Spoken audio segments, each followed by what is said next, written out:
Okay, so as I said, oh, by the way, these things never go on the mats. They always go underneath because we don't want to be poking holes. This is okay.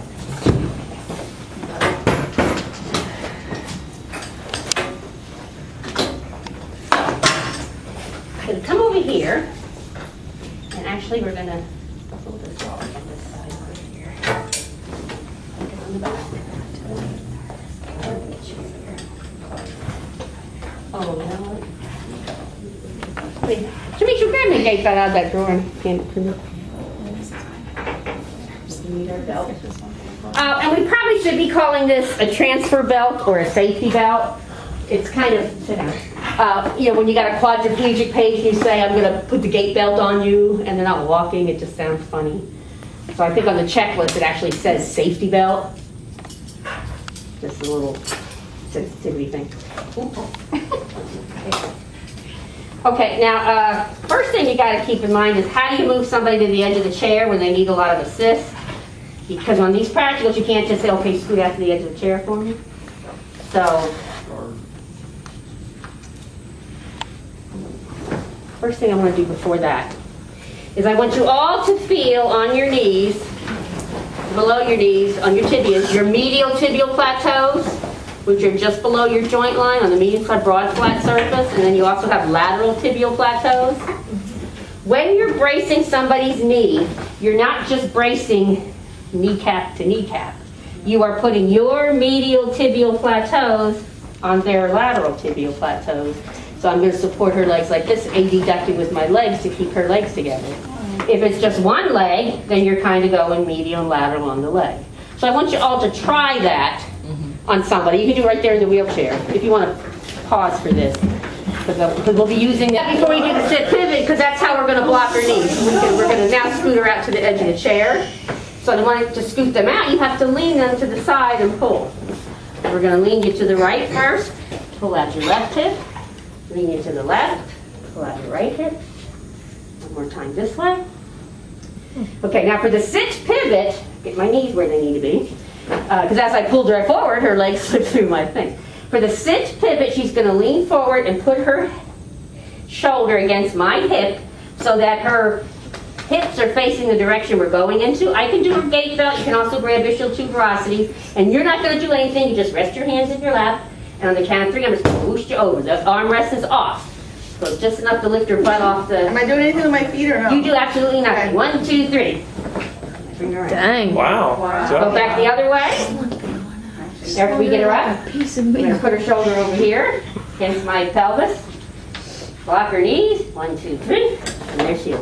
Okay. Sit pivot. No actually lifting or anything. That's how you will get your quad patient on and off the mat if your functional activity is that supine to sit thing I just did. If your functional activity is sliding board, we'll do sliding board. So I have some upper body strength to that. No, absolutely not. It's mostly legs. It's nothing. It's Brace on just the legs. it's not a lift. It's just a lateral. I'm just getting you enough so that your bottom's not going to rub against the. So you're using her body weight basically when you're pivoting, kind of. Just throw it. And what are you doing with your feet? I just kind of go around with her Okay. because I'm here, and as she comes around with her, she comes this way. Come around with her. Okay. Cool. Turn my feet. Her knees just stay there. So her feet really don't move. I mean, they pivot a little bit. We just kind of come around with it. I mean, you don't want to just go like this. See? Yeah, 'cause then your that's back- not good. You got to try to get your feet to move with you, but I'm right there by her feet. So, Yeah. So your feet. let's go ahead and we'll do the sliding board real quick while we're in this position, because she's going to have to hook onto here, and we'll help her on this practical. It's assist and instruct, so we have to teach her how to get the armrest off and help her do it, and also help her get her feet out of the way. So the first thing you're going to do is you're going to hook on here so you don't, and you're going to be quad, so close your fingers. Make sure you don't do. Am I hooking on the back of this or just here? Yeah, you can hook there, that's fine. You're going to lean down here and you're going to lift this leg up and cross your other leg. So you're going to have them cross the leg to get the board underneath. Okay, and now what you need to do is, okay, just keep that leg up, keep this arm here. You're going to reach over. We got to use the boards with the hooks in them so they can hook them. There is an extra board that doesn't have the holes in it, and I put it in the other room just for practice. So what you need to do is keep hanging on here, so you're not going to fall out of the chair. I mean, you could hang on the back. It just depends on how tall they are, because if they're too short, they can't reach that far. So now you're going to grab into the board here with your fingers. Hook here, keep that on here. Now you're going to hook with your fingers and try to get that board, work it up under your ischial tuberosity, your bone there.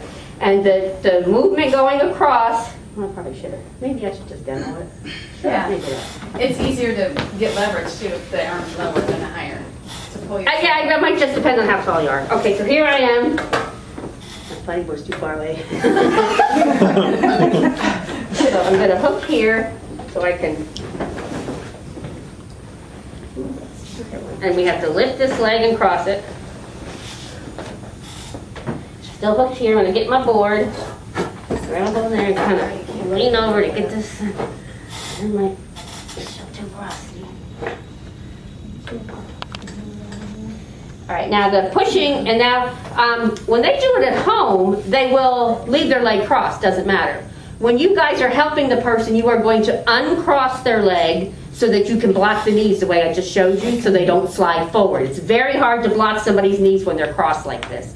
So even though the picture on the practical in the book shows the legs crossed, we're going to uncross them so that you can block the knees. And she's going to push on the board, and she's going to push with her arm on the armrest. 1, 2, 3. 1, 2, 3. With you helping them. In the front. You hear a little bit better now.